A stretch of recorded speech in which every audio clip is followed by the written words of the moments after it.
À l'heure de la promotion des droits de l'enfant, nous recevons un juriste et un technicien supérieur de l'action sociale pour parler quand même d'un thème d'actualité, n'est-ce pas, Gloria Gatoubé? Bien sûr, Habib, bonjour. Bonjour. Amis téléspectateurs, bonjour et je suis très heureuse de vous retrouver à nouveau sur votre rubrique Junior d'Afrique. Nouveau sujet qui fait l'actualité béninoise depuis quelques jours et qui suscite beaucoup d'interrogations. C'est bien sûr les nouvelles dispositions relatives à la déclaration de naissance au Bénin. Que pouvons-nous comprendre à travers ces nouvelles dispositions qui ont été prises? Ils sont sur ce plateau et comme l'a déjà annoncé Habib, un juriste et un chargé des relations sociales. Il s'agit de Brice Kako, bonjour. Bonjour Madame Gloria, un assistant social. Ah bien sûr, assistant social, chargé de protection de l'enfant au ministère des Affaires sociales et de la microfinance. Merci d'avoir accepté notre invitation. C'est un plaisir. Et à vos côtés, Julio Tometti, vous êtes juriste. Bonjour également.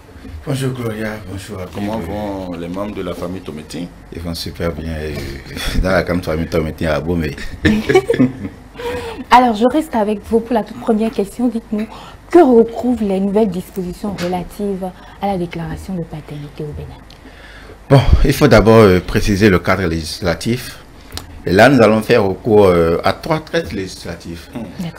D'abord, il y a le Code des personnes de la famille de 2004 qui avait déjà prévu en ses articles 319 et 323 que lorsque l'enfant n'est pas issu d'un lien de mariage, qu'il y a lieu de faire la reconnaissance. Et l'article 323 est venu préciser que la reconnaissance est faite par le père avant la naissance ou à la naissance de l'enfant. Sans autre précision. Le Code de l'enfant de 2015 est venu préciser davantage en disant que la reconnaissance doit être faite dans les 3 mois de la conception de l'enfant. Ça veut dire que dans les 3 mois de la conception de l'enfant, lorsqu'il n'y a pas une relation de mariage entre les 2 parents, le père est donc amené à aller vers l'officier d'état civil pour aller faire cette reconnaissance de paternité. La nouvelle loi, la loi sur les dispositions spéciales de simplification et de dématérialisation des faits d'état civil, a donné encore une dernière précision pour dire qu'aujourd'hui, avant d'aller faire cette déclaration-là, il faut que le père et la mère soient détenteurs du numéro d'identification personnelle. Donc, les nouvelles procédures, d'accord, d'établissement de l'état civil. Il faut que le père et la mère, les deux, aient cela. Parce que cette déclaration de paternité constitue aujourd'hui un acte lorsque l'enfant naît et qu'il faut l'enregistrer, l'inscrire dans les registres d'état civil. Il faut, si vous êtes marié, il faut l'acte de mariage, d'accord, les pièces d'identité des pères et des mères et la déclaration qui a été faite. Donc, lorsqu'il y a mariage, donc l'acte de mariage, les pièces des uns et des autres et la déclaration qui a été faite, qui a été faite à la naissance. Lorsqu'ils ne sont pas mariés, d'accord, la reconnaissance de paternité vient remplacer l'acte de mariage. Parce que vous savez, lorsqu'on est en mariage, c'est la présomption de paternité. Lorsque l'enfant naît de sa mère, donc le père est présumé être l'auteur lorsqu'il y a mariage. Mais lorsqu'il n'y a pas mariage, donc il faut que le père aille faire cette reconnaissance de paternité. Alors, quelle est la différence qu'on peut faire entre un couple marié ou un couple non marié quant à la déclaration de paternité? Voilà, vous savez, la filiation, c'est le lien qui rattache un enfant à ses pères et mères. Lorsque le couple est marié, d'accord, il y a ce qu'on appelle la présomption de paternité. Ça veut dire qu'on n'a plus besoin d'aller faire d'autres procédures pour savoir que telle personne est son père. À moins qu'il y a des éléments d'information qui amènent au père pour dire que tel enfant n'est pas le mien. S'il n'a rien fait, l'enfant est présumé être de lui lorsqu'il y a mariage entre les deux. Lorsqu'il n'y a pas mariage, c'est comme s'il n'y a pas de lien établi entre eux. La filiation est reconnue envers seulement la mère du fait de la naissance. Mais pour que le père pour que la filiation soit établie vis-à-vis du père, il faut que ce dernier dise concrètement que c'est véritablement lui l'auteur de la grossesse. D'accord. Alors, Monsieur Capo, au regard des explications de Monsieur Julio, est-ce qu'on peut dire que dans le contexte sociologique béninois, est-ce qu'il y aurait, ces dispositions peuvent être réellement appliquées dans toutes les contrées du Bénin? Merci beaucoup, Gloria. C'est clair. Oui, en fait, La question est bienvenue parce que nous sommes dans un contexte de pays où il y a la majorité de la population qui est analphabète. C'est ça.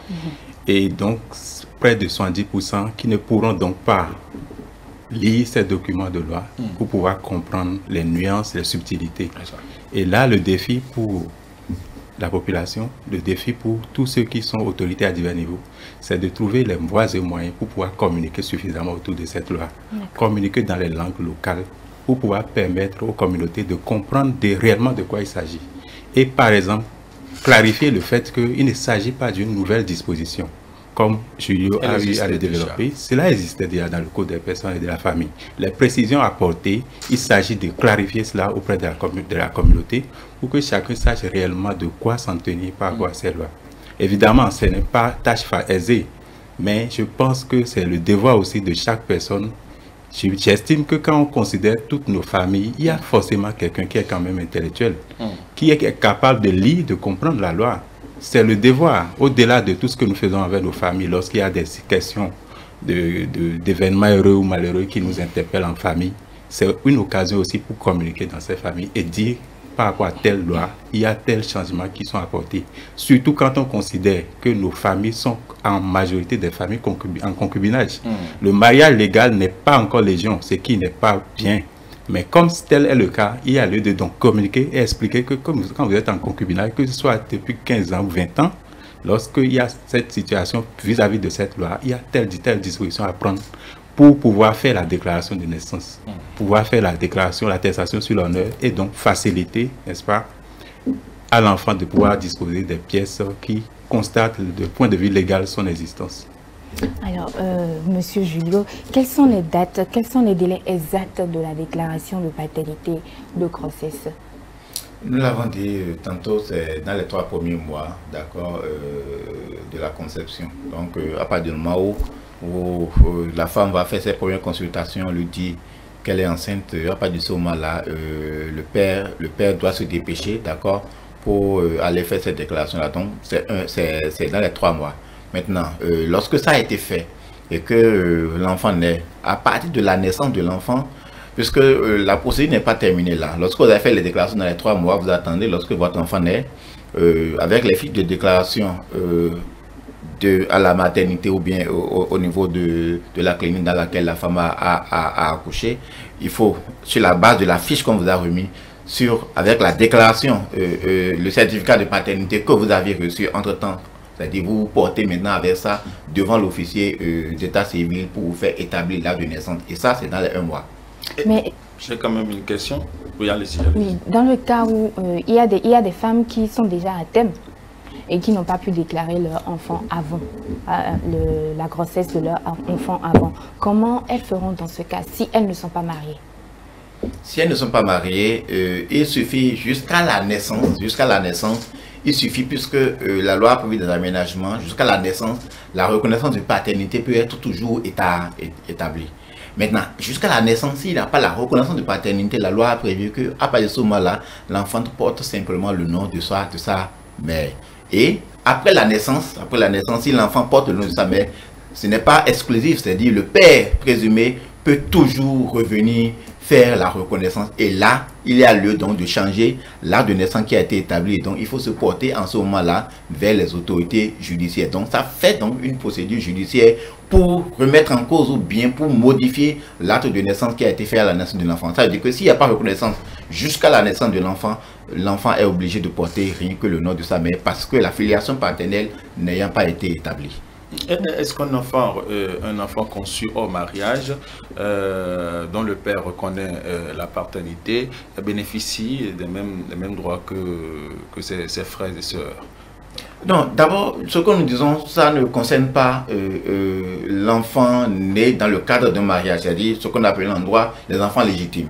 Les enfants nés hors mariage sont ce que nous appelons les enfants naturels, d'accord? Et donc, du point de vue de la loi, enfant légitime comme enfant naturel, les deux bénéficient du même droit. Voilà. Parce que là, c'est la préservation de l'intérêt de l'enfant qui est en jeu. L'enfant n'a pas choisi d'être légitime ou naturel. Voilà. D'accord. Alors, Monsieur Kako, en quoi ces nouvelles dispositions sont-elles vraiment bénéfiques pour les parents, les enfants et l'état civil au Bénin? C'est surtout pour les enfants que je trouve que c'est vraiment bénéfique. Parce que ça vient consolider la jouissance des droits de l'enfant. Parce que comme mon prédécesseur le disait, un enfant qui naît ne choisit pas sa famille. Et en tant qu'être humain, l'acte de naissance est un acte fondamental qui consacre le fait que l'enfant est citoyen d'un pays depuis sa naissance et non même depuis la conception de la grossesse. Donc c'est bénéfique dans la mesure où aujourd'hui, il n'y a plus de débat sur la possibilité à disposer d'acte de naissance pour l'enfant. Parce que donc on peut, la mère, si le père ne déclare pas, ne reconnaît pas, peut donc faire porter le nom de famille à son enfant et permettre à l'enfant donc de faire régulièrement ses actes, de pouvoir par exemple évoluer tout tranquillement, faire ses études et pouvoir avancer sans qu'il y ait de problème autour. Et même pour aller plus loin, le législateur a prévu également des dispositions pour les enfants qu'on retrouve parfois malheureusement abandonnés sur les tas d'ordures. Le juge est, avec les précisions de cette loi, en mesure de faire aboutir un processus qui permette de pouvoir disposer de date de naissance pour cet enfant. D'accord. Alors, comment arriver à vulgariser cette information pour la bonne compréhension de tous, considérant que la majorité, enfin, il y a une partie de la population qui est analphabète? Ce qui est déjà très important, c'est de trouver les voies et moyens pour apporter l'information, comme les autorités ont commencé à le faire. Récemment, il y a eu une conférence de presse qui a apporté des précisions. C'est déjà ça, parce que nous avons noté dans... Ça défraie la chronique et les gens partent dans tous les sens dans les débats. Je m'excuse du thème. Et il y a beaucoup de rumeurs autour, beaucoup de supputations. Donc, il y a lieu pour justement pouvoir vulgariser ça, de déjà faire comprendre à tout le monde que ce n'est pas une disposition nouvelle.